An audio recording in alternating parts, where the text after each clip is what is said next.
Chapter 1. The Myth of the Broken Veneer. Imagine a crowded passenger train roaring through the countryside in the dead of night.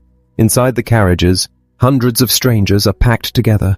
Some are sleeping, others are staring out at the darkness, a few are quietly murmuring to their travel companions. Suddenly there is a horrific screech of metal. The carriages violently jolt, the lights flicker and die, and the train derails, tearing up the tracks before violently slamming to a halt. Smoke immediately begins to fill the crushed compartments. The smell of burning electrical wires mixes with the dust. In the suffocating darkness, a terrifying realization sweeps through the survivors. The train is on fire, and they need to get out immediately. What happens next? If you have ever watched a disaster movie, or read a dystopian novel, or simply absorbed the general cynicism of our modern world, you probably have a very clear picture in your mind. You picture absolute mayhem. You imagine a ruthless, animalistic battle for survival where every person fends for themselves. You see the strong shoving the weak aside, trampling the elderly and the young underfoot to reach the shattered windows. You picture civilization evaporating in an instant, leaving behind only the primal instinct to survive at any cost. But what actually happens? When researchers study the real-world behavior of human beings in catastrophic derailments, building collapses and fires, a completely different story emerges. In the smoke-filled carriages, strangers do not turn on one another, they turn to one another. The able-bodied risk their own lives to pull the injured from the twisted wreckage. People who have never met before form human chains to guide the blind and the terrified out of the danger zone. Someone offers their shirt to bandage a stranger's bleeding wound. The evacuation is not a stampede of savages, it is a rapid, spontaneous, and profoundly moving display of mutual aid. We expect the worst of humanity, yet in our darkest hours, we consistently deliver our best. There is a persistent, deeply ingrained myth about human nature that shapes the way we see the world. It is the belief that civilization is nothing but a fragile, superficial crust. According to this theory, our polite manners, our laws, and our kindness are merely a thin veneer hiding a seething core of selfishness and brutality. The myth whispers that it only takes a slight crack in the system, a power outage, a natural disaster, a sudden crisis, for that veneer to shatter and for our true savage nature to burst forth. To understand just how wrong this myth is, let us look at what happens when an entire metropolis is pushed to the brink. Think of a vast, overcrowded coastal city hit by an unprecedented monsoon.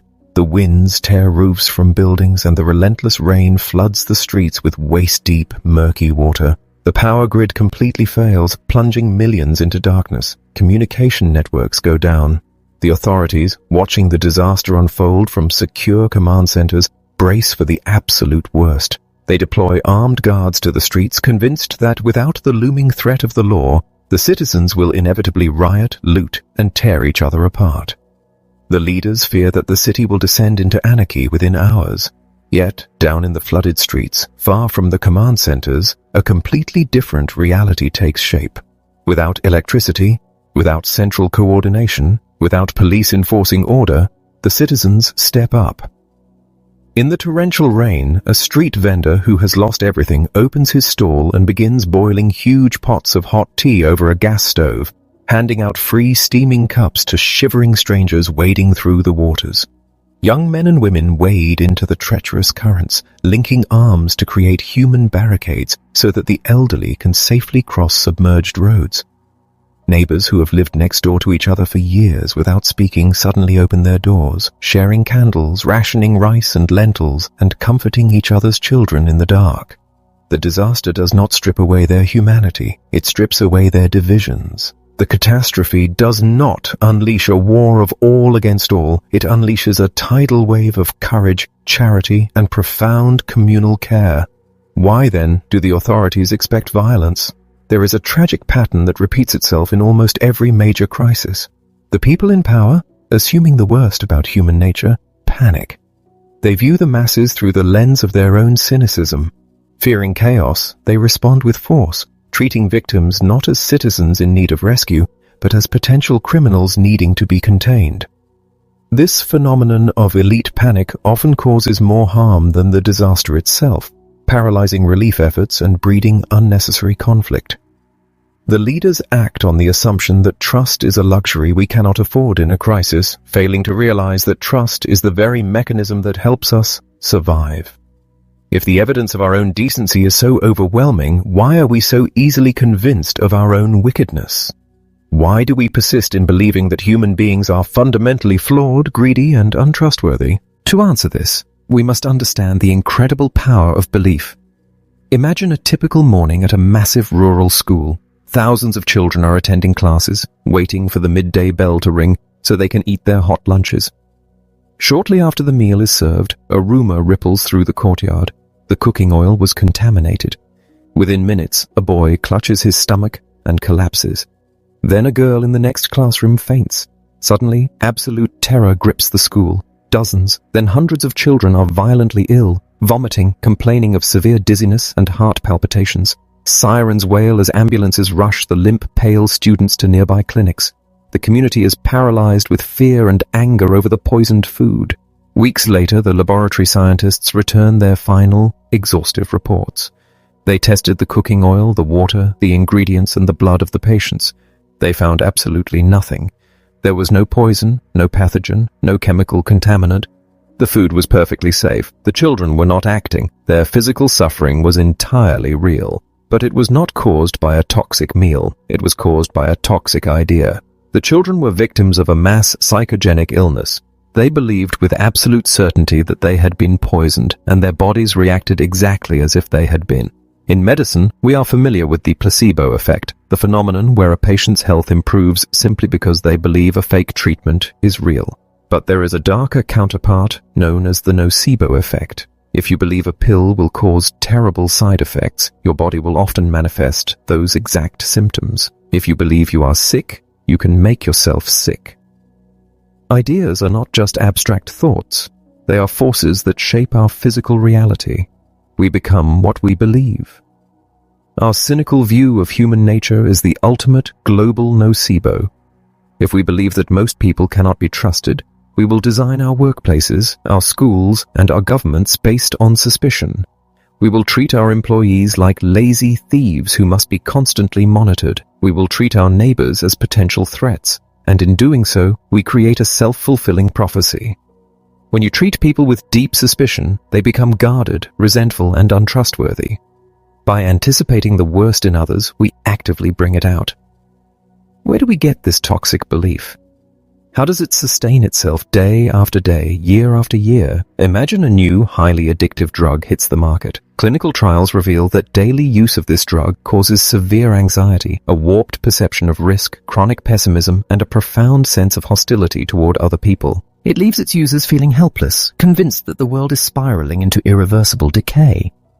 Would you allow your children to consume this drug? Would you take it yourself? We consume this drug every single day. We call it the news. We have been conditioned to believe that consuming a relentless stream of daily news makes us responsible, informed citizens. But this steady diet of negativity acts as a toxin to the mind. The news does not reflect reality. It reflects the exceptional. Because our brains have evolved to pay close attention to danger, a survival mechanism from our ancient past, we are biologically wired to focus on the negative. The media industry understands this biological vulnerability perfectly. They know that harmony does not generate attention. Peace does not generate profit. You will never see a breaking news alert announcing that millions of people woke up today, went to work, loved their families, and treated strangers with basic decency. You will never see a headline declaring that global extreme poverty has drastically fallen over the last 2 decades. Instead, we are bombarded with the most extreme, sensational, and cruel anomalies of human behavior, packaged and delivered to our screens around the clock. This creates a severe distortion in our worldview. Because we can easily recall horrific examples of violence and betrayal from the daily headlines, we falsely conclude that these behaviors are common. We mistake the anomaly for the rule. We allow the absolute worst actions of a microscopic fraction of humanity to define our opinion of the entire species. It is time to break the spell. It is time to look past the smoke and mirrors of our own cynicism and confront a radical, transformative truth. We are not fallen angels. We are not beasts struggling against our own savage nature. We are a species defined by connection, built for cooperation, and deeply inclined toward goodness. When you strip away the noise, when the lights go out and the veneer is supposedly peeled back, you do not find a monster. You find a neighbor. To understand how we became this way, we must take a journey deep into our past. We must look back to the very dawn of our species to discover the evolutionary secret that allowed us to survive, thrive, and span the globe. It was not our ruthlessness that saved us. It was something far more powerful. Chapter 2. The Survival of the Friendliest. There is a famous cultural fable about a group of civilized schoolboys whose plane crashes on a deserted island. The narrative tells us that without adult supervision, without the strict enforcement of laws and society, these proper boys quickly shed their humanity. They paint their faces, sharpen sticks, succumb to primal fear, and ultimately turn on one another in a bloodthirsty frenzy. It is a story taught in classrooms worldwide as a dark, profound reflection of our inner savage. It reinforces the belief that beneath our polite smiles, we are all just waiting for an excuse to become monsters. But what happens when fiction is stripped away and reality takes over? What actually occurs when human children are completely isolated from civilization? Imagine 6 restless teenage boys from a strict coastal school, seeking adventure and tired of the rigid rules of their classrooms. They borrow a local fisherman's wooden boat one evening, intending to take a quick joyride. But the weather turns. They fall asleep and drift directly into the path of a massive cyclonic storm.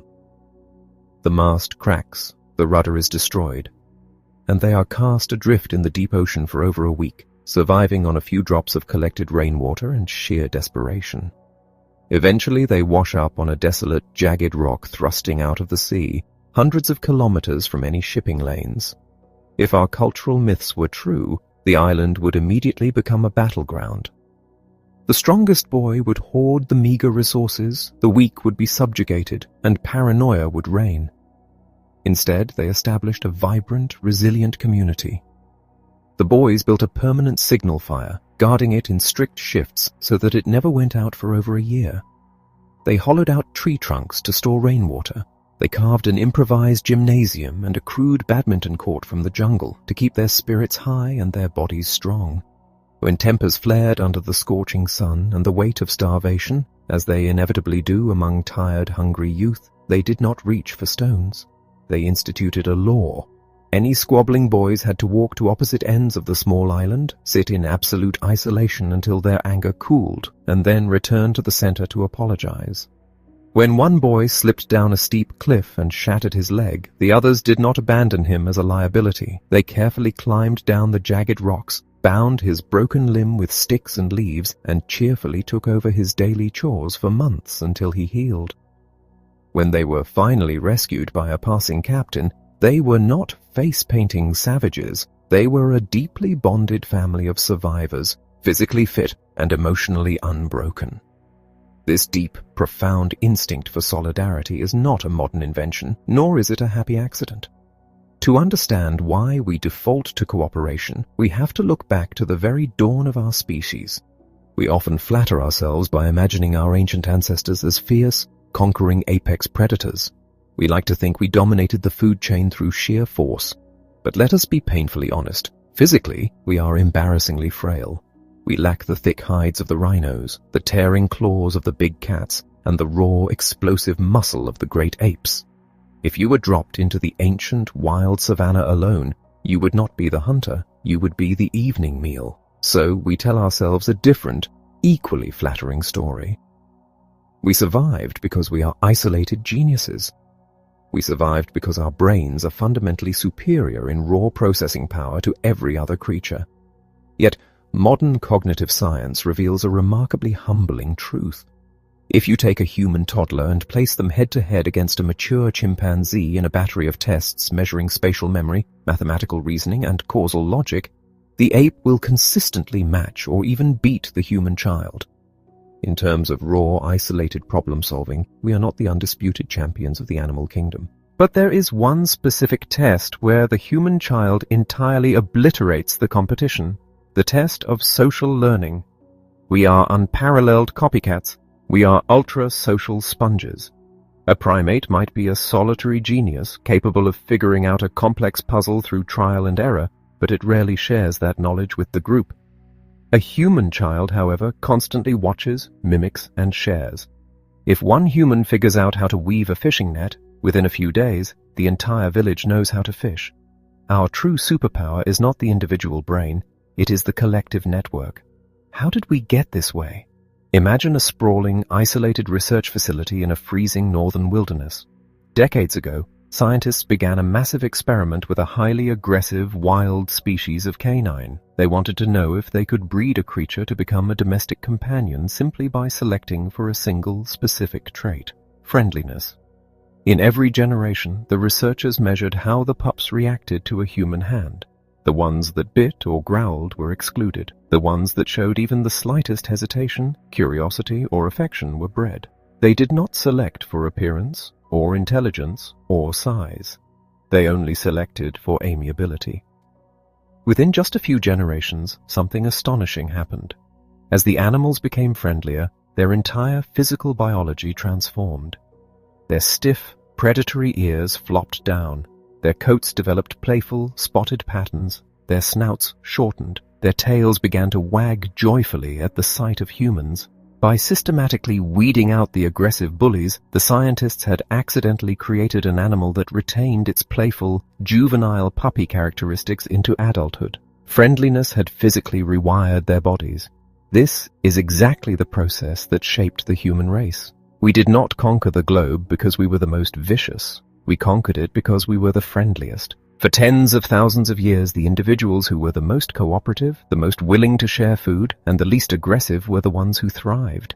The arrogant bullies, the narcissists, and the violent tyrants were eventually exiled or dealt with by the collective group.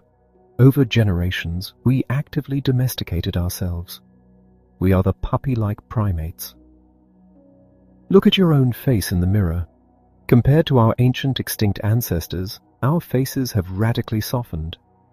Our heavy, intimidating brow ridges have smoothed out, allowing us to use our eyebrows to express highly subtle, empathetic emotions.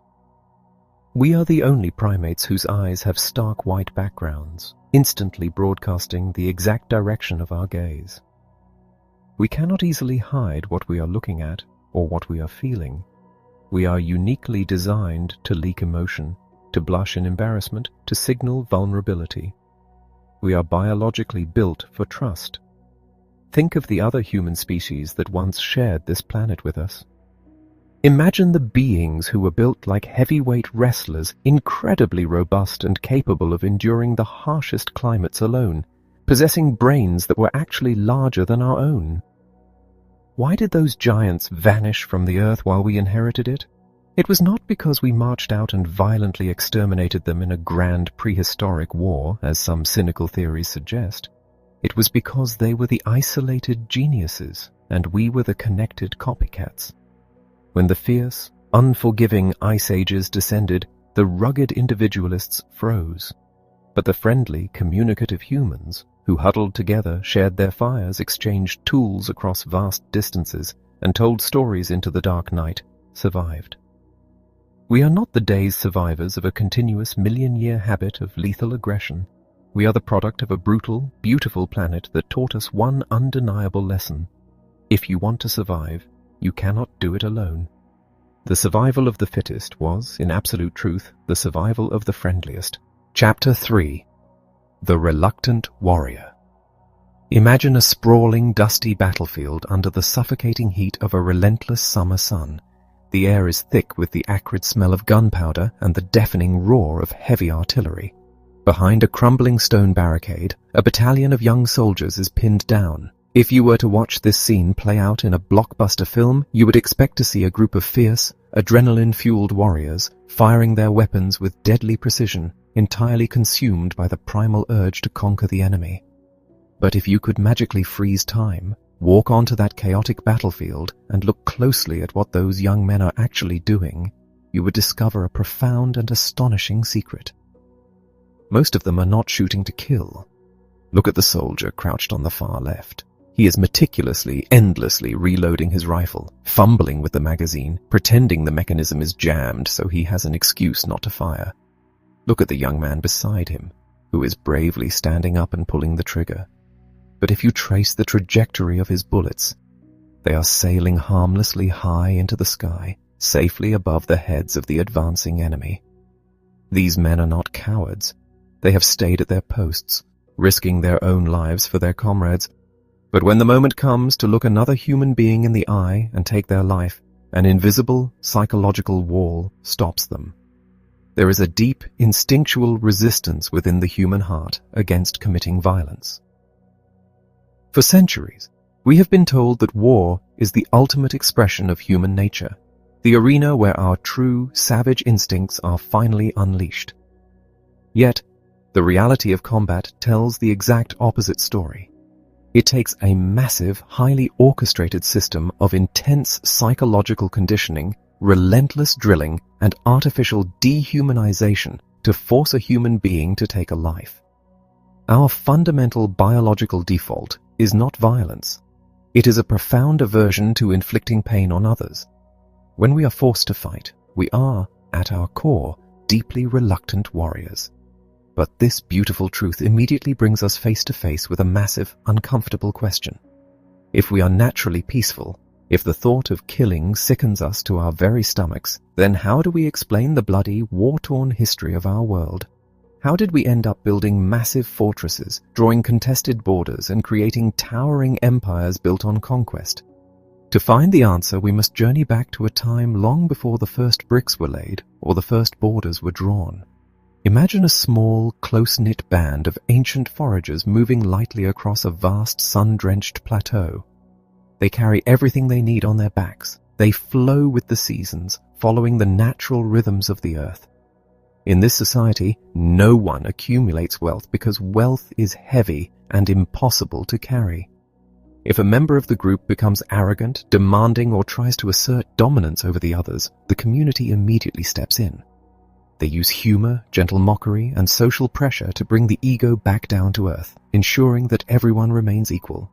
In this world without fences, war is entirely unnecessary. If a serious dispute arises with another group, there is no need for bloodshed. The vast open landscape offers the simplest solution. You just pack up and walk a few miles away to the next lush valley. For the vast majority of our history on this planet, this was how we lived, free, deeply egalitarian, and overwhelmingly peaceful. So what broke this harmony? What was the catalyst that fundamentally altered the human trajectory? It began as a subtle, seemingly innocent shift. Imagine that our band of nomadic wanderers stumbles upon a breathtakingly fertile river delta. The seasonal monsoon rains leave behind thick, dark, nutrient-rich soil. The trees are heavy with fruit, and the waters are teeming with fish. It is an absolute paradise. The abundance is so overwhelming that the nomads make a fateful decision. They stop walking. They build permanent mud brick homes. They begin to plant seeds in the dark earth, waiting for the harvest. And then, for the first time in human history, someone draws a line in the dirt, looks at their neighbor, and says a single, world-shattering word, mine. The invention of permanent settlements and private property acted as a curse upon our species. With the harvest came stockpiles of grain, and with stockpiles came the fear of losing them. Suddenly, the neighboring tribe was no longer just a group of fellow humans wandering the earth. They were a potential threat to the harvest. Paranoia began to take root in the human mind. To protect our new wealth, we built towering walls. To guard our storehouses, we invented locks and weapons. We willingly traded our ancient freedom for the illusion of security. This new hyper-defensive way of life created a desperate need for strongmen. As paranoia grew, communities began to elevate aggressive, commanding leaders who promised to protect the wealth and the walls from the imagined terrors outside. These new leaders demanded taxes, labor, and absolute loyalty. They formed the very first standing armies, not to express some dark human instinct for violence, but to forcefully expand and protect the material wealth of the few. Civilization gave us breathtaking art, modern medicine, and incredible technology, but it also trapped us in a system that hijacked our nature. We did not build armies because we inherently wanted to kill each other. We built armies because we had accumulated possessions, and we allowed ourselves to be convinced that the stranger across the river was coming to take them away. War is not a biological necessity. It is a tragic, modern invention. We are not warriors by design. We are empathetic, highly connected beings who were tricked into fighting by the very walls we built to keep ourselves safe. To understand how deeply we have been misled about our own capacity for cruelty, we must look at what happens when the institutions of civilization actively try to prove that we are evil. We must examine the grand theatrical illusions designed to make us lose faith in ourselves. Chapter 4. Unlearning Our Imagined Collapse. There is a powerful, haunting story that has been told so many times it feels less like a piece of history and more like a prophecy. It is the tale of an isolated, windswept island in the middle of a vast ocean, a place famous for the colossal, brooding stone statues that dot its coastline. You have almost certainly heard the grim moral of this story. It paints a picture of an arrogant, short-sighted civilization that became utterly obsessed with its own monuments. The islanders, driven by greed and status, supposedly chopped down every last tree to roll their massive stone figures into place.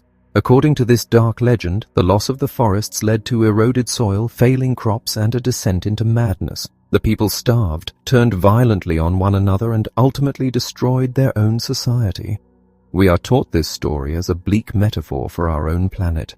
The island is presented as a miniature Earth floating in the dark ocean of space, and its fallen inhabitants are meant to be a mirror reflecting our own inevitable doom.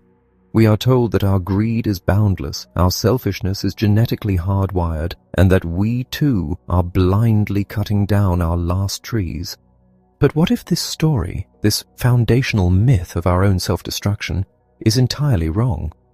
When modern researchers began to look past the dramatic legends and dig into the actual earth of that remote island, they uncovered a breathtaking story of human resilience, not a tragedy of human greed. The forests did disappear, but it was not because of a frantic, egotistical monument-building craze. The ecological shift was largely driven by an invisible invader, a rapidly multiplying species of rodents that arrived hidden in the hulls of early boats, devouring the tree seeds before they could ever sprout. Faced with a transforming landscape, the islanders did not descend into panic or brutal warfare. There is absolutely no archaeological evidence of mass slaughter or societal collapse. Instead, they adapted with astonishing ingenuity. Stripped of their timber, the community innovated an entirely new agricultural system, carefully layering broken stones over the soil to protect their crops from the harsh winds and to trap precious moisture. Food production did not collapse. It actually stabilized and flourished. The people remained healthy, deeply connected, and robust. Their society was a masterclass in adaptation. The true devastation of this island did not come from within. It arrived much later on the horizon in the form of massive foreign ships. The collapse was brought by outsiders who carried invisible diseases and iron chains, ripping the population from their homes to work in distant mines. The myth of the islanders' self-destruction is a profound injustice. It takes a story of brilliant survival and twists it into a cynical fairy tale used to convince us that humanity is a plague upon the earth. Why do we so eagerly embrace these stories of our own inherent wickedness? To answer that, we must travel from the sun-drenched shores of the open ocean to the claustrophobic, fluorescent-lit basement of a prestigious university. Decades ago, a renowned psychological experiment took place that fundamentally altered how we view human morality. A group of perfectly normal, well-adjusted young men volunteered for a study and were randomly divided into two groups, inmates and guards. The mock prison was meant to run for 2 weeks. But within days, the world was told, a terrifying transformation occurred. The young men assigned to be guards, hiding behind mirrored sunglasses and crisp uniforms, spontaneously became sadistic tyrants. They humiliated the prisoners, stripped them of their names, and inflicted severe psychological torment. The inmates, in turn, broke down, sobbing and screaming in their cells. The experiment had to be abruptly cancelled. The conclusion broadcast to the world was chilling. Evil does not require monsters, it only requires a uniform. We were told that ordinary people, placed in a position of power, will naturally default to cruelty. For generations, this experiment has been treated as gospel. It has been written into textbooks, adapted into blockbuster films, and used to explain everything from corporate corruption to military atrocities. It perfectly validates the cynical view that our civilization is a fragile illusion. Yet, when you blow the dust off the original hidden audio tapes of that experiment, the grand illusion shatters. You do not hear the spontaneous, natural unraveling of the human soul. You hear the heavy, manipulative hand of the directors. The archives reveal that the guards did not invent the sadistic rules. They were explicitly instructed, trained, and pressured by the research staff to create a climate of fear. The researchers essentially acted as directors of a stage play, urging hesitant guards to act tougher, to yell louder, and to be far more aggressive than they naturally wanted to be. Many of the guards felt deeply uncomfortable and tried to resist, only to be told that their cruelty was essential for the success of the science. And what about the harrowing, screaming breakdowns of the prisoners? Years later, the most famous inmate, whose recorded cries of anguish had shocked the world, confessed that he had completely faked his emotional collapse. He had simply wanted to leave the basement so he could go home and study for his upcoming exams. When the researchers refused to let him quit, he put on a dramatic performance of hysteria, assuming it was the only way to get out of his contract. The cruelty in that basement was not a natural emergence of human evil. It was a highly orchestrated, heavily manipulated performance, paid for and directed by ambitious individuals seeking to prove a cynical point.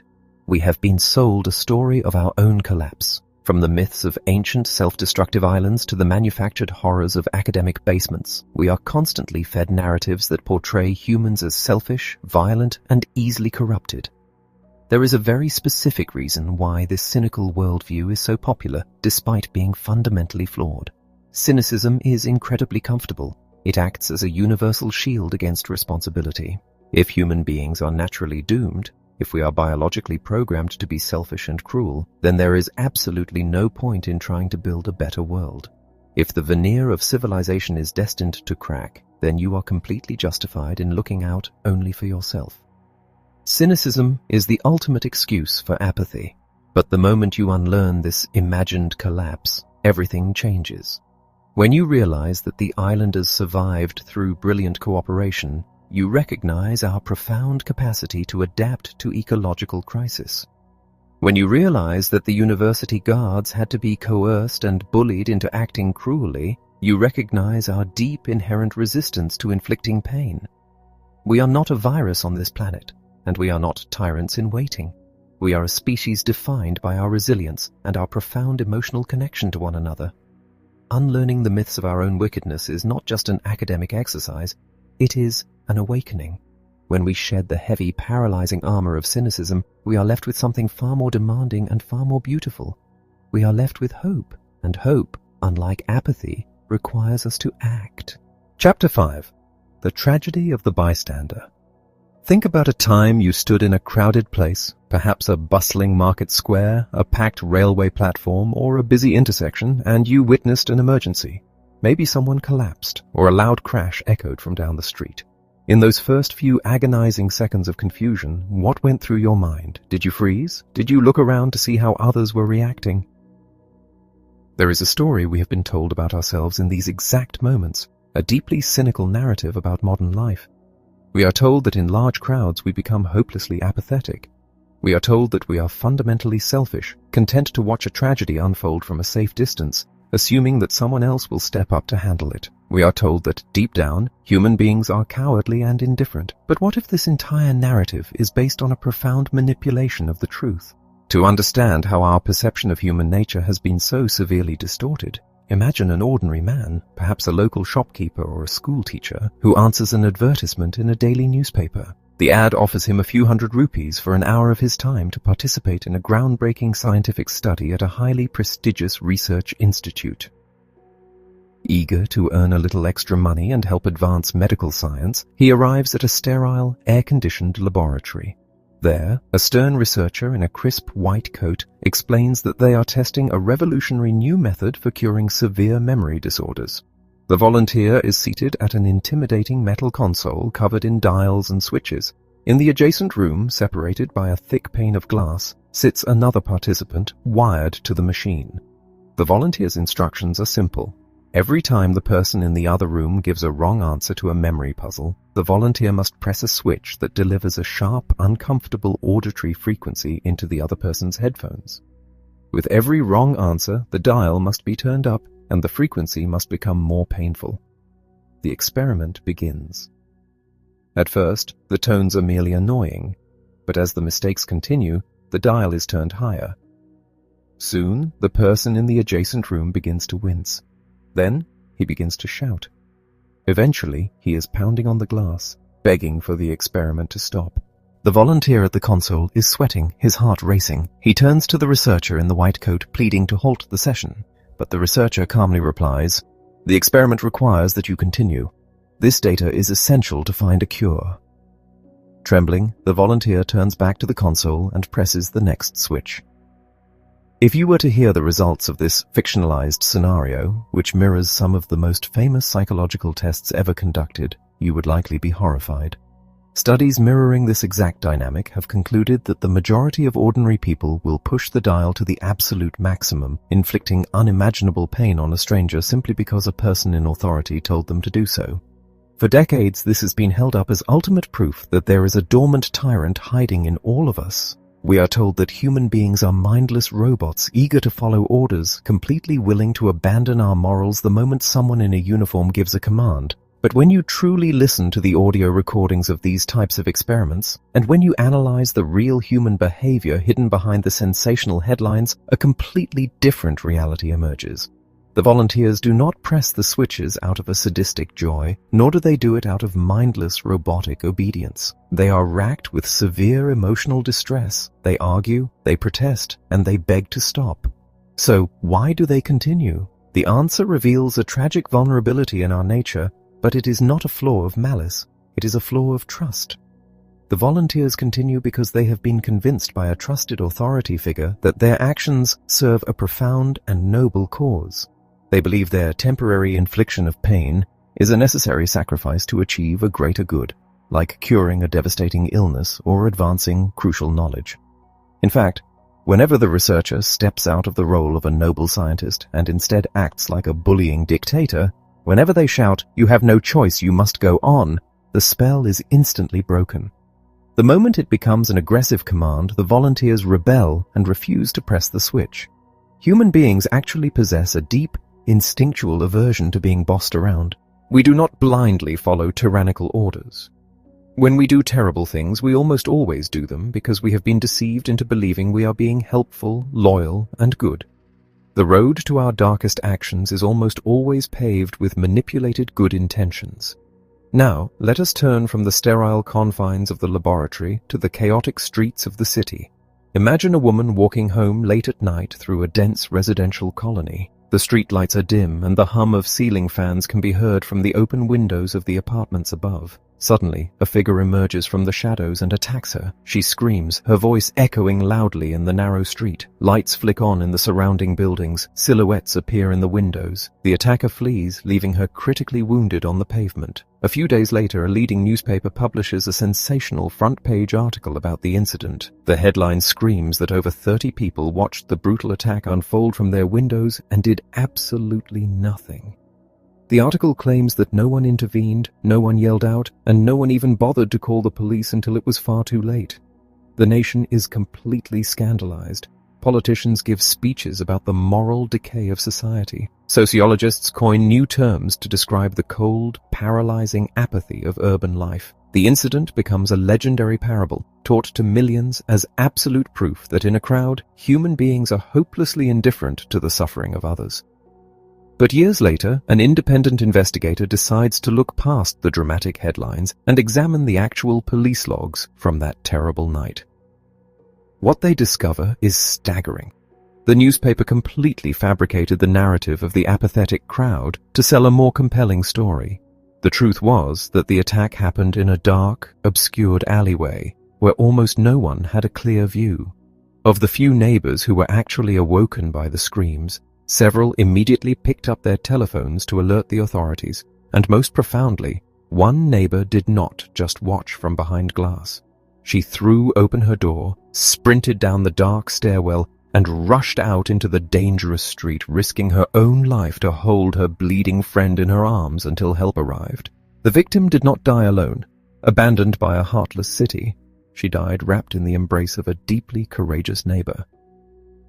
The apathetic bystander is a myth.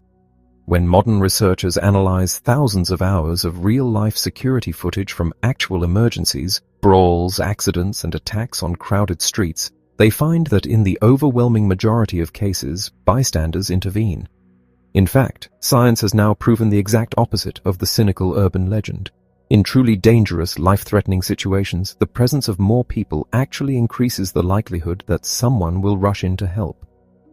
Why then do we so readily accept the lie that we are indifferent? Why do we allow sensational media narratives to convince us that our neighbors are cold and heartless? We accept these cynical stories because, in a strange, twisted way, they offer us absolution. If humanity is naturally broken, selfish, and apathetic, then we are let off the hook. We do not have to try. We do not have to stick our necks out, because the world is already ruined. But if the opposite is true, if people are fundamentally good, brave, and deeply connected, then the existence of evil and suffering demands an explanation, and more importantly, it demands our action. Believing in the goodness of humanity is not a passive, naive comfort. It is a profound responsibility. We are not robotic followers waiting for a dictator, and we are not cold spectators waiting for a tragedy. We are intensely social, deeply empathetic creatures who desperately want to do the right thing. Our greatest tragedies do not occur because we lack a moral compass. They occur when our moral compass is deliberately hijacked by those in power, or when our faith in one another is systematically dismantled by the stories we are told. When you truly understand the myth of the bystander, you realize that the crowd is not something to fear. The crowd is your greatest protection. You are never truly alone on a crowded street. The people standing around you are not indifferent strangers. They are a vast, unspoken network of potential heroes just waiting for the moment they are needed. Chapter 6. The Weaponization of Good Intentions. There is a profoundly unsettling paradox at the heart of human history. When we look back at the most devastating conflicts, the horrific atrocities, and the darkest chapters of our civilization, we desperately want to believe that these events were orchestrated by monsters. We want to believe that the individuals who carried out these acts were driven by pure malice, sadistic joy, and a chilling hatred for their fellow human beings.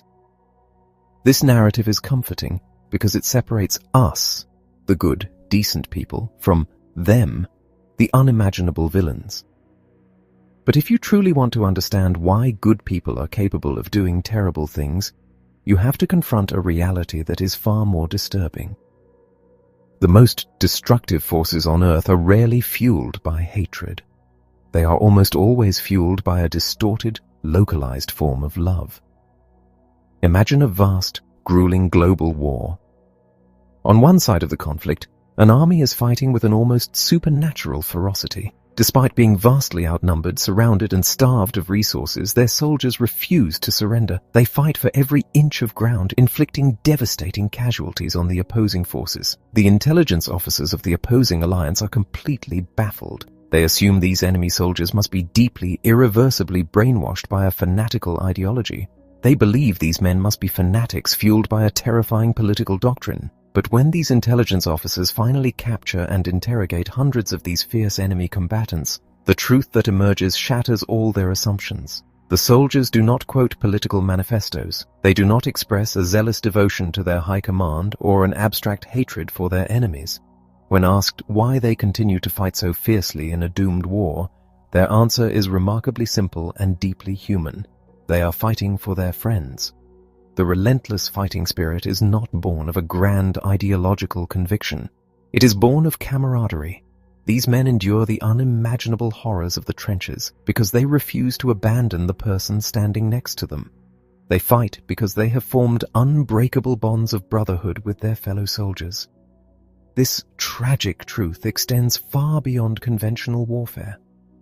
If you examine the psychological profiles of modern extremists and radicals, individuals who commit horrifying acts of terror, you rarely find the solitary psychopathic masterminds portrayed in popular media.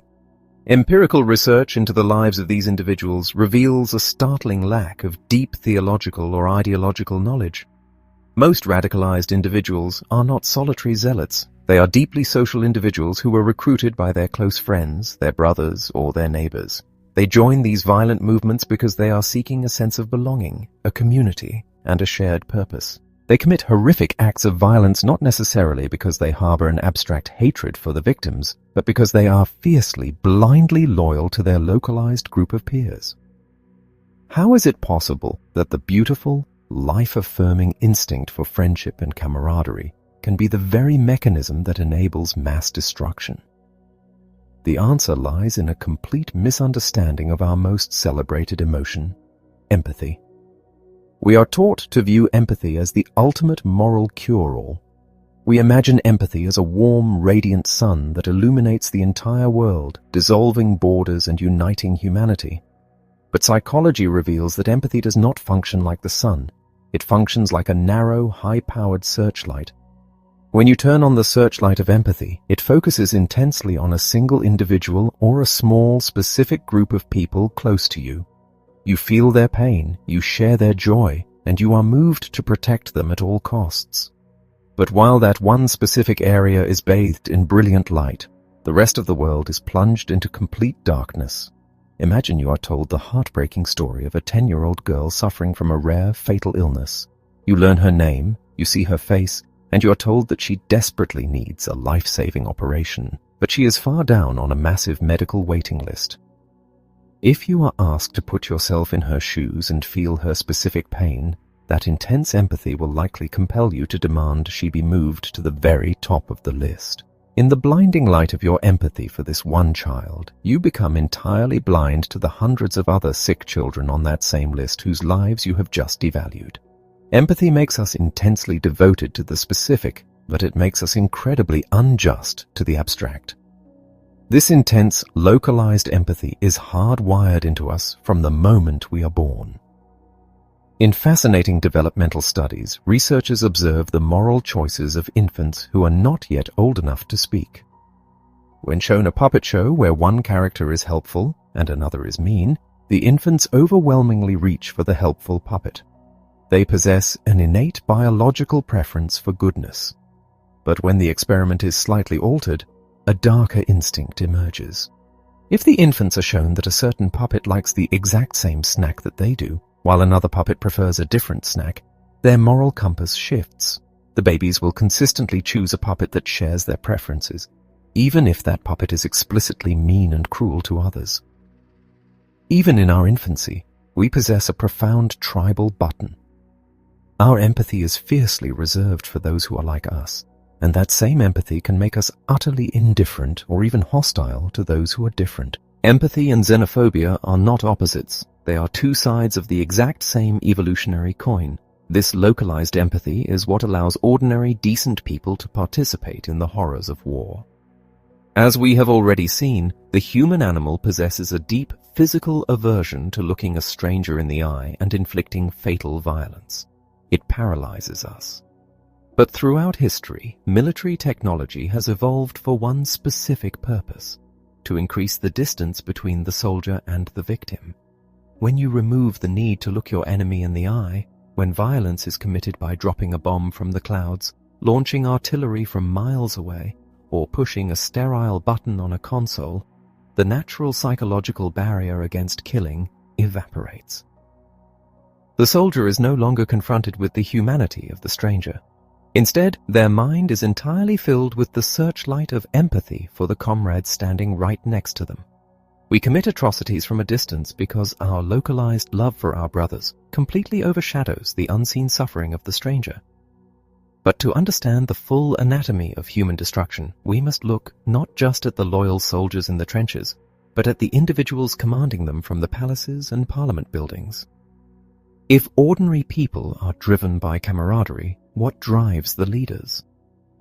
There is an ancient, deeply cynical political philosophy that claims the only way to achieve and maintain power is through ruthless deception, shameless manipulation, and cold brutality. We are told that the world is a cutthroat arena, and only the most cunning, selfish individuals rise to the top. However, modern scientific observations of human group dynamics completely shatter this myth. When researchers study how natural hierarchies form in completely new environments, whether in a university dormitory, a remote summer camp, or an office workspace, they discover that the people who naturally rise to leadership positions are almost never the ruthless manipulators. They are the most emotionally intelligent, the most generous, and the most deeply empathetic individuals in the group. In natural human settings, arrogance is punished and kindness is rewarded with authority. But here is the great tragic twist of human history. The survival of the friendliest may get you to the top of the social ladder, but once you arrive there, the actual possession of power begins to fundamentally alter your brain. Psychologists describe the acquisition of power as a form of acquired sociopathy. When individuals are placed in positions of unchecked authority, they literally begin to act as if they have suffered trauma to the regions of the brain responsible for empathy and emotional connection. Imagine an experiment where a small group of volunteers is assigned a tedious task, and one person is randomly appointed as the boss. Midway through the task, a plate with a few pieces of delicious freshly fried sweets is brought into the room. There is exactly one extra piece left over after everyone has had their share. In almost every single observation, it is the randomly appointed leader who reaches out and takes the extra piece, eating it loudly, oblivious to the crumbs falling on their clothes. Or picture a busy, chaotic crosswalk in a dense metropolis. When researchers observe who actually stops to let pedestrians cross, a stark pattern emerges. The drivers of battered, inexpensive vehicles almost always tap their brakes and wait, but the drivers of sleek, high-end luxury sedans, symbols of wealth and status, are overwhelmingly more likely to blaze right through the intersection, completely ignoring the people waiting on the curb. Power acts as a powerful psychological anesthetic. It numbs the mind to the feelings and perspectives of others. The neurological process known as mirroring, where we subconsciously adopt the facial expressions and emotions of the people we are talking to, dramatically decreases in the minds of the powerful. They stop tuning in to the world around them. They become impulsive, self-centered, and utterly shameless. And while power corrupts the minds of the leaders, the lack of power devastates the minds of the followers. When people feel powerless, their confidence plummets. They doubt their own intelligence. They make themselves physically smaller in group settings, and they become afraid to speak their minds. This creates a tragic, self-fulfilling cycle. The leaders, numb to empathy and blinded by their own arrogance, look down at the quiet, hesitant masses and conclude that the people are too timid and ignorant to govern themselves. This is the catastrophic recipe that has caused so much suffering throughout our civilization.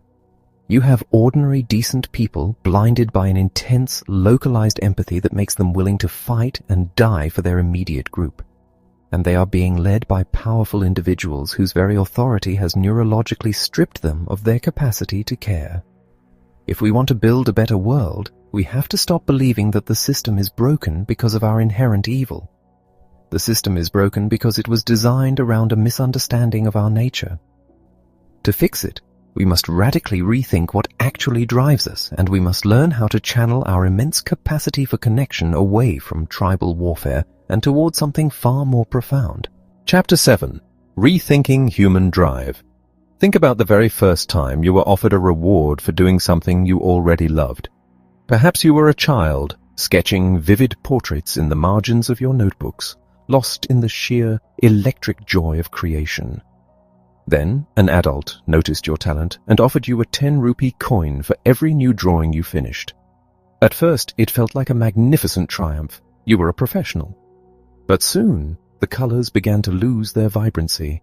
The blank page, once a playground of infinite imagination, transformed into a tedious ledger. You stopped painting for the love of the brush and started calculating the coins. When the money stopped, the drawing stopped. You experienced, in that fleeting childhood moment, the tragic flaw that governs the modern world. For centuries, the architects of our society, the philosophers, the economists, the titans of industry, have constructed our institutions on a profoundly cynical blueprint.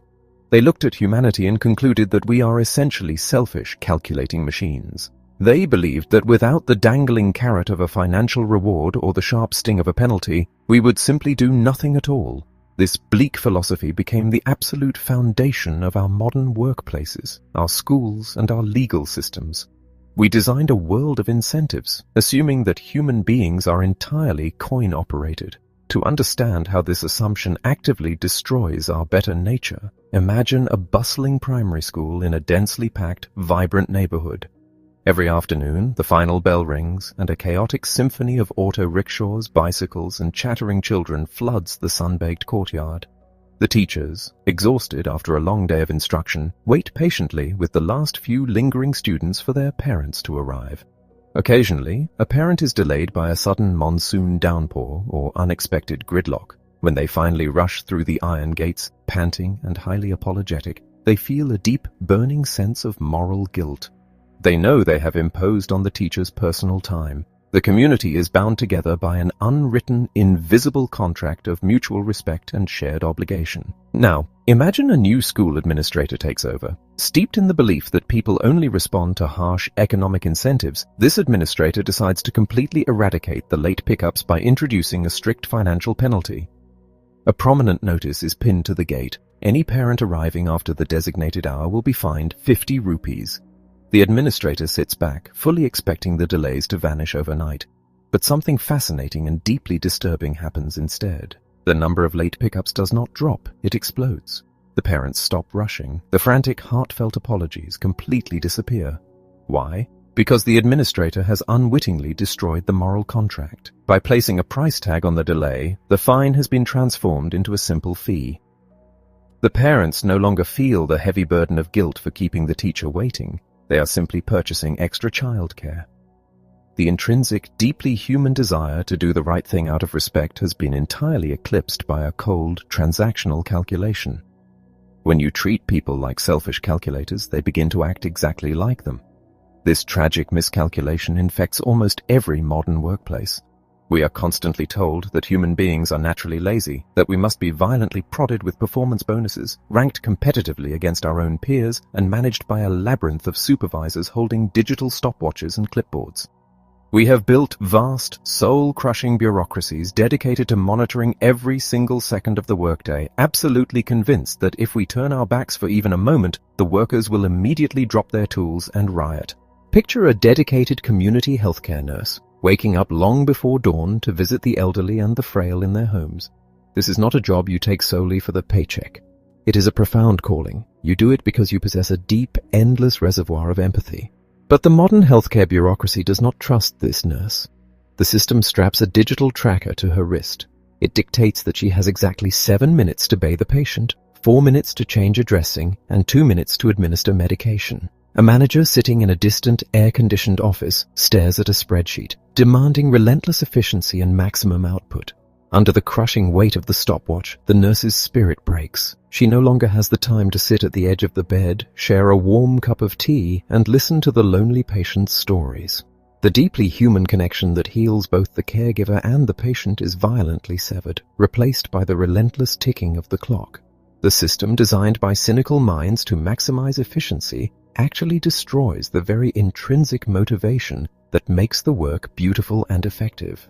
Now imagine what happens when you summon the courage to shatter that system. Imagine a healthcare organization that decides to burn the rule books, fire the micromanagers, and throw away the stopwatches.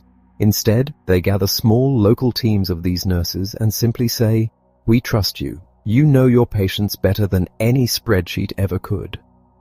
You manage your own schedules, your own budgets, and your own healing methods.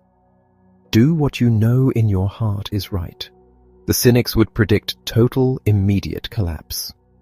They would passionately argue that without the watchful, threatening eye of a boss, the nurses would slack off, financial costs would skyrocket, and the patients would be tragically neglected. But reality delivers a breathtaking rebuke to the cynics. Given complete, unbridled autonomy, the nurses flourish. They spend more time talking with their patients, anticipating illnesses before they turn into full-blown emergencies. Healing happens faster. Hospital admissions plummet. Workplace morale skyrockets to unprecedented heights. The nurses work with a fierce, joyful dedication, not because they are chasing a corporate bonus, but because their intrinsic drive, their profound, beautiful human desire to care for others, has finally been set free. Radical trust proves to be a vastly more efficient engine than top-down control. We are not stubborn donkeys mindlessly chasing a carrot on a stick. We are complex, deeply emotional beings driven by purpose, by autonomy, and by the profound desire to master a craft that positively impacts our community. When we design our world around the assumption that people are inherently good, hardworking, and trustworthy, we do not invite chaos. We invite absolute brilliance. We create environments where people do not just survive the daily grind, but where they genuinely come alive. If we can completely revolutionize our workplaces and our schools by simply trusting the people within them, a much larger, more thrilling question emerges on the horizon. What if we scaled this radical trust to the absolute highest levels of our society? What happens when we stop treating citizens as untrustworthy subjects to be managed and begin treating them as capable, intelligent partners? What does a true functioning democracy look like when it is built on the unwavering belief in human decency? Chapter 8. The Playing Citizen. Picture. A group of children gathered in a dusty neighborhood field just as the brutal afternoon heat begins to yield to the evening breeze. They have stacked a few broken bricks to form a makeshift goalpost or perhaps a wicket. The rules of their game are entirely improvised, patched together from whatever equipment they could scavenge and whoever happened to show up to play. Suddenly, a dispute breaks out. A player is called out, but he fiercely contests the decision. The game comes to a complete, tense halt. Voices are raised, arms are thrown into the air in frustration, and for a few minutes it looks as though the entire evening will end in tears and resentment. But there are no adults around to intervene. There is no referee to blow a whistle and hand down a final verdict. So, the children argue, they negotiate, they compromise, and finally they reach a messy but mutual agreement. The tension dissipates, laughter returns, and the game resumes. What you are witnessing in that dusty field is not merely a childish pastime. You are witnessing the very foundation of human civilization. You are watching the birth of a citizen. For the vast majority of our history on this planet, human beings were relentless, obsessive players. In our ancient nomadic past, work and play were virtually indistinguishable. Because our ancestors only needed to spend a few hours a day gathering food, they had vast, unbroken expanses of time to simply exist together. They played music, they told stories around the fire, they engaged in elaborate rituals, and they let their children roam the wilderness in mixed-age groups without any adult supervision whatsoever. Through unstructured, unsupervised play, human beings learned how to navigate risk. We learned how to share power, how to handle defeat, and how to resolve conflicts without resorting to violence. Play is not a trivial luxury to be outgrown. It is the fundamental mechanism through which we learn to trust one another. But look at how we live today, particularly in our booming, traffic-choked cities. We have systematically eradicated unstructured play from the human experience. We treat modern childhood as a rigorous, high-stakes training camp. From the moment the sun rises, children are shuttled between highly structured classrooms, heavily supervised sports academies, and grueling evening coaching sessions. Every minute of their day is scheduled, optimized, and watched over by anxious adults. We have enclosed our playgrounds in soft, sterile rubber to eliminate even the slightest possibility of a scraped knee. We have designed a world completely devoid of physical and emotional risk. In our desperate attempt to protect our children and ensure their future success, we have unwittingly robbed them of their freedom. When a child is constantly supervised, they never learn how to negotiate their own disputes. If an adult always steps in to settle an argument over a toy, the child learns to look upward to authority figures to solve all their problems. They never build the psychological resilience required to handle uncertainty. Is it any wonder then that as unstructured play has vanished from our neighborhoods, rates of severe anxiety and depression have skyrocketed? We are raising a generation that has forgotten how to play, and in doing so, we are raising a generation that does not know how to trust. Now consider what happens when these heavily supervised children grow up and become the adults running our society. The tragic loss of play directly translates into the tragic loss of vibrant, living democracy. Look at how we view our civic duties today. We treat modern democracy exactly like a heavily supervised schoolyard. We are told by cynical politicians and grim political scientists that ordinary citizens are inherently selfish, apathetic, and completely unqualified to make complex decisions. We are treated as consumers of government rather than active participants in it. We are allowed to cast a vote once every few years, dropping a slip of paper into a box, and then we are expected to step back and let the professional managers, the bureaucrats, and the wealthy elites make all the actual decisions behind closed, air-conditioned doors. This cynical model of democracy operates on the exact same flawed assumption as the overbearing parent. It assumes that without strict management and supervision from above, the people will destroy themselves. It assumes that if you give ordinary citizens actual power, they will loot the treasury and squander the resources. But what happens when you challenge that assumption? What happens when you decide to treat citizens not as apathetic subjects, but as capable, intelligent, and trustworthy adults? Imagine a sprawling, deeply impoverished municipal district in a rapidly growing city. For decades, the local government has been notoriously corrupt and painfully inefficient. The roads are riddled with dangerous potholes, the water supply is erratic, and the public clinics are falling apart. The citizens are deeply cynical about the political process because they have never seen it work for them. Then a highly unconventional leader takes office. Instead of trying to fix the city behind closed doors, this leader decides to hand the keys to the treasury directly to the people. The leader announces a process of participatory budgeting. The municipal budget is completely opened up, and the residents of every single neighborhood are invited to gather in massive town hall meetings to decide exactly how the money will be spent. The traditional politicians are absolutely horrified. They predict total chaos. They argue that uneducated citizens will selfishly demand frivolous handouts, that the meetings will descend into violent brawls, and that the city will go bankrupt within a month. But when the enormous community meetings actually convene in the sweltering heat of the local community centers, the cynics are proven spectacularly wrong. The citizens do not riot. They do not steal. When faced with the agonizing reality of a limited budget, they do exactly what the children in the dusty field did. They argue, they negotiate, and they compromise. A group of shopkeepers who initially wanted to repave the road in front of their market listened to a group of grandmothers describing the severe lack of medicine in the local clinic. Moved by empathy and a shared sense of community, the shopkeepers voluntarily withdraw their proposal so the funds can be used to repair the clinic. The citizens pool their knowledge, identifying waste and inefficiency that the distant bureaucrats never even noticed. They organize volunteer brigades to oversee construction projects, utterly eradicating the local corruption because no contractor dares to cheat a community that is watching their own money at work. This is not a utopian fantasy. When massive, participatory democratic experiments are actually implemented in the real world, the results are nothing short of miraculous. Tax revenues actually go up because people are finally willing to contribute to a system they directly control.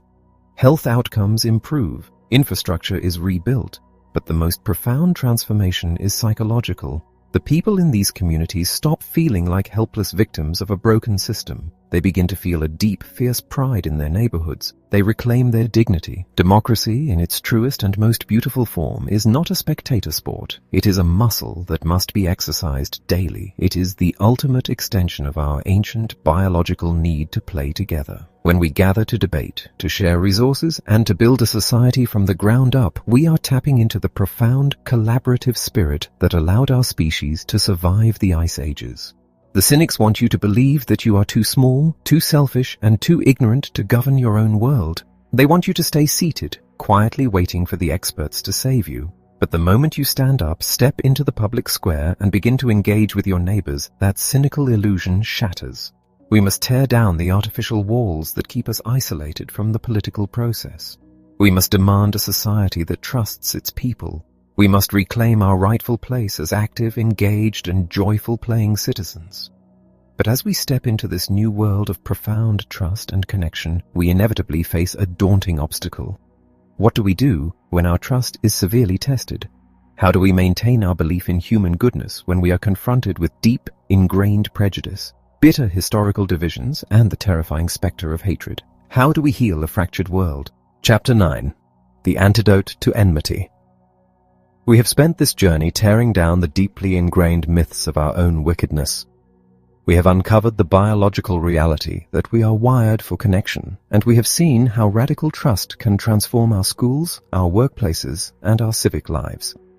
But as we step into this new, hopeful light, a dark, heavy shadow inevitably falls across our path.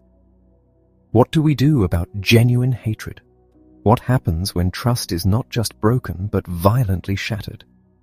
How do we respond to the bitter, multi-generational conflicts that tear communities apart, the deep-seated prejudices that poison our societies, and the terrifying specter of extremism? The cynic has a very clear, very loud answer to this question. The cynic tells us that some divides can never be crossed. They insist that the only way to deal with a bitter enemy is to build a higher wall, purchase a heavier weapon, and respond to force with overwhelming, devastating force. We are taught that hatred is a permanent, incurable stain on the human soul, and that engaging with an enemy is a sign of naive, fatal weakness. But science and history reveal a completely different, profoundly beautiful truth about the anatomy of hatred. Hatred is not a permanent fixture of the human condition. It is a highly fragile illusion that requires a very specific environment to survive. Hatred requires absolute physical and emotional distance. When we are separated from our rivals, our minds fill the dark void of the unknown with nightmares. We strip away their humanity, their complexities, and their fears, replacing them with a flat, terrifying caricature. We do not hate other human beings. We hate the terrifying abstractions we have invented in our own isolated minds. To understand how fragile this illusion truly is, imagine a sweltering, drought-stricken agricultural district. For 50 years, 2 prominent farming families have been locked in a brutal, retaliatory blood feud over a vast tract of fertile land. Generations of sons have been lost to the violence. The hatred is so thick it feels baked into the cracked earth itself. The leader of the dominant faction sits on the veranda of his highly fortified ancestral home, surrounded by armed guards, sweating in the heavy afternoon heat. He receives an urgent, frantic message. The patriarch of the rival family is approaching the compound. The leader immediately assumes it is a coordinated assassination attempt. He orders his guards to raise their rifles and brace for an assault. But as the dust settles on the long dirt road, a single figure emerges. The rival patriarch is walking entirely alone. He is unarmed, his hands are empty, resting loosely at his sides. When the rival reaches the heavy iron gates, he does not shout demands or hurl threats. He looks the armed men in the eye and asks for a simple, fleeting moment of their leader's time. He asks to share a cup of chai. The guards are paralyzed by confusion. The leader, bewildered by this sheer, suicidal vulnerability, cautiously opens the gate. The 2 bitter enemies sit at a wooden table in the courtyard. A servant brings 2 steaming glasses of strong, sweet cardamom tea. The silence is deafening, and then the rival patriarch speaks. He does not talk about the disputed land, or the history of their violence, or the politics of the region. He looks down at his scarred hands and speaks about his profound, agonizing exhaustion. He speaks about the unbearable, crushing weight of burying his children. He looks at his lifelong enemy and asks, simply, how much more grief their tired hearts can possibly carry. In that fleeting, highly specific moment, the armor cracks. The towering, terrifying monster the leader had imagined for 50 years evaporates in the steam of the hot tea. Sitting across from him is not a demon. It is just a grieving, tired old man who loves his family just as fiercely as the leader loves his own. The profound shared humanity of that face-to-face encounter forces a ceasefire that decades of police interventions and military threats could never achieve. The war dissolves not because of a peace treaty signed by distant bureaucrats, but because of the radical, terrifying act of looking an enemy in the eye. This is not a romantic fable. Throughout history, some of the most violent, entrenched conflicts have been diffused by individuals who possessed the breathtaking courage to sit down in the same room as their oppressors. It works because it leverages our deepest biological programming. When you are in the immediate, physical presence of another human being, your brain automatically begins to mirror their emotions. You subconsciously synchronize with the rhythm of their breathing, the pitch of their voice, and the micro-expressions on their face. It is neurologically agonizing to maintain absolute, abstract hatred for someone when you can see the very real tears forming in their eyes. Proximity is the ultimate antidote to enmity. But what about the quieter, more insidious forms of hatred? What about the systemic prejudice, the class divides, and the communal suspicions that simmer beneath the surface of our modern cities? Psychologists have spent decades studying how prejudice forms and, more importantly, how it is cured. Their findings culminate in a brilliant, empirically proven concept known as contact theory. The theory argues that prejudice is simply the psychological byproduct of segregation.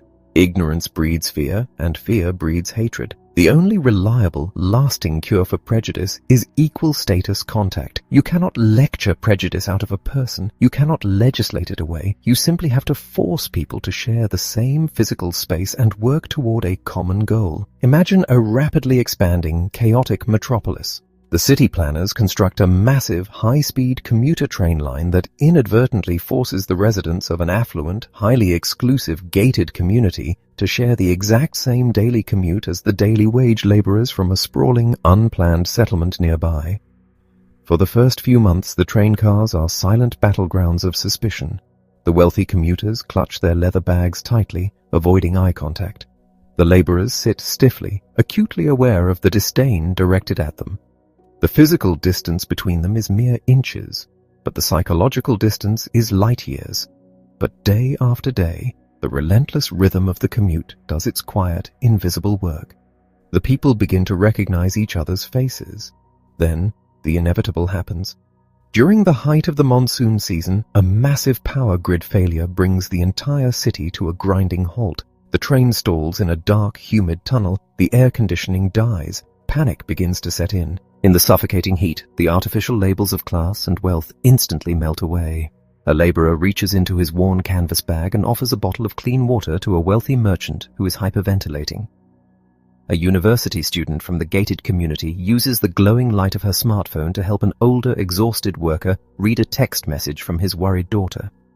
For 3 hours, they are not rich and poor. They are just frightened, vulnerable human beings trapped in a metal box, relying entirely on one another for comfort and survival. When the power finally returns and the train rolls into the station, the passengers do not return to their silent, suspicious factions. They exchange tired smiles. They nod to one another. The abstract, terrifying idea of the other has been permanently replaced by the specific, undeniable reality of a helpful neighbor. The prejudice evaporates because prejudice simply cannot survive the blinding, humanizing light of genuine contact.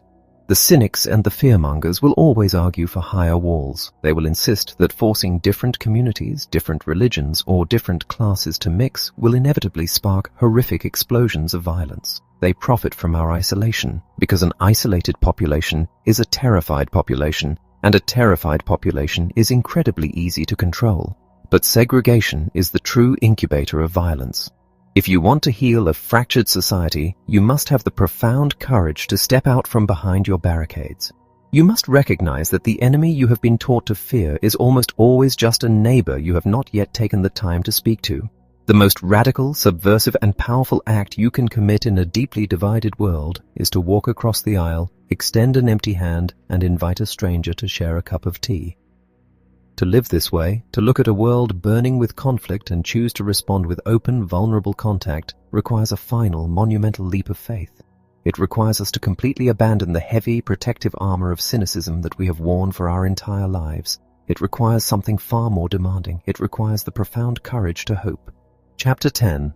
The Courage to Hope. Imagine a jagged, frozen scar cutting across a desolate continent. It is the dead of winter, and two massive, exhausted armies are completely bogged down in a brutal, seemingly endless stalemate. For months, these young men have lived in deep, freezing trenches, surrounded by the stench of mud, sickness, and despair. They have been relentlessly bombarded by their own supreme commanders with hateful propaganda. They have been told that the men huddled in the trenches just a few dozen meters across the freezing mud are not human. They have been assured that the enemy is a horde of soulless monsters, entirely devoid of mercy, waiting only for the chance to slaughter their families. The young soldiers grip their rifles with frostbitten fingers, peering into the dark, entirely convinced that they are facing absolute evil. Then, a perfectly quiet, terribly cold winter night descends. The artillery fire temporarily halts. In the haunting silence, a strange sound drifts across the frozen wasteland. It is not a battle cry. It is not the mechanical clatter of a reloading weapon. It is a voice. A young, trembling tenor from the enemy trench is singing a slow, melodic winter folk song. The soldiers on the other side listen in stunned silence. The song is beautiful. It is deeply, painfully human. When the lonely voice finishes the verse, something miraculous happens. From the opposing trench, a chorus of voices rises up, singing the exact same melody in a different language. The music weaves together in the freezing air, bridging the deadly gap between the armies. Slowly, hesitantly, a single soldier steps up from the trench, his hands raised in the air, totally unarmed. He walks out into the open, directly into the line of fire. The opposing soldiers do not raise their rifles. They stare in disbelief. Then, one of their own drops his weapon and steps out to meet him. Within minutes, hundreds of young men are pouring out of the trenches. They meet in the middle of the frozen wasteland. They do not fight. They shake hands. They share their meager rations, trading stale biscuits and tobacco. They show each other crumbling, dog-eared photographs of their mothers, their wives, and their children. Someone kicks an improvised ball made of rags into the snow, and suddenly, two warring armies are playing a chaotic, joyful game in the middle of a battlefield. For a few magnificent hours, the grand illusion of hatred is completely shattered. The enemy is not a monster. The enemy is just a terrified, freezing young man in a slightly different uniform who misses his family exactly as much as you miss yours. But miles away in the warm, secure chateaus behind the lines, the high commanders receive word of this spontaneous peace. They are gripped by absolute terror. Elite panic sets in. The generals realize that if the soldiers recognize each other's humanity, the war will end tomorrow, and the leaders will lose all their power. Furious, desperate orders are wired to the front lines. The commanders threaten their own men with execution for treason if they do not immediately return to the trenches and resume the slaughter. The natural, spontaneous inclination of the ordinary men was profound connection and peace. The war had to be violently enforced from the top down. This scenario is not a fairy tale. It is the recurring, undeniable rhythm of human history. Time and time again, when ordinary people are left to their own devices, they reach across the void. The walls that divide us are almost always artificial, constructed by cynics, profited upon by the powerful, and sustained by an endless stream of fearful stories. We are still living in trenches today. We may not be surrounded by barbed wire and freezing mud, but we are deeply entrenched in our ideological camps, our digital echo chambers, and our divided neighborhoods. We are constantly fed a diet of toxic, hyper-sensationalized media that assures us the people on the other side of the political, cultural, or economic divide are malicious, selfish, and dangerous. The modern architects of our society, the algorithms, the cynics, the angry pundits, are the generals sitting miles behind the lines, desperately trying to keep us shooting at one another because our division fuels their profit and their power. It is time to drop the weapons. It is time to step out into the open. Living with this new, realistic understanding of human nature requires a radical shift in how we navigate our everyday lives. It requires a philosophy built on the ultimate defiance against a cynical world. If we truly accept that the survival of the friendliest is the defining characteristic of our species, we must actively practice a new way of being. The very first step is to adopt a quiet, unbreakable habit. When in doubt, assume the best in people.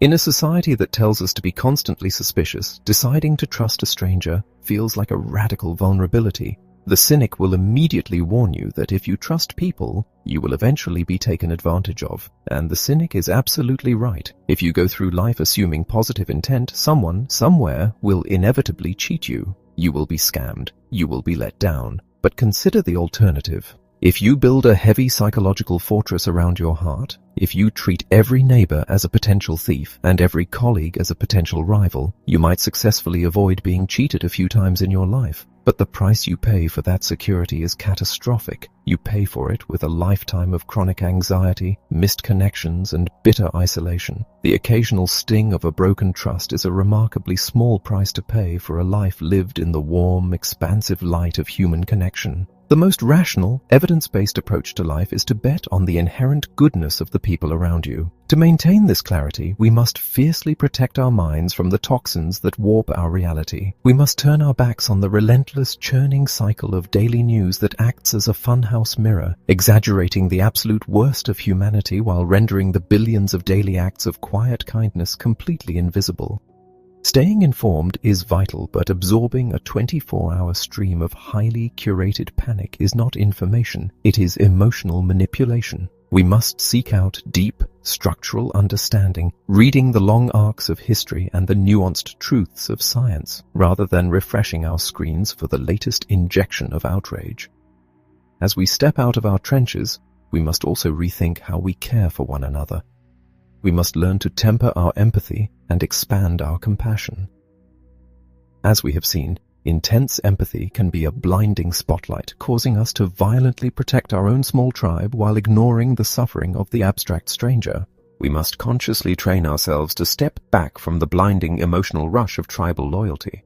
Compassion asks us to recognize the universal dignity in every human being, even those we do not understand, even those who infuriate us.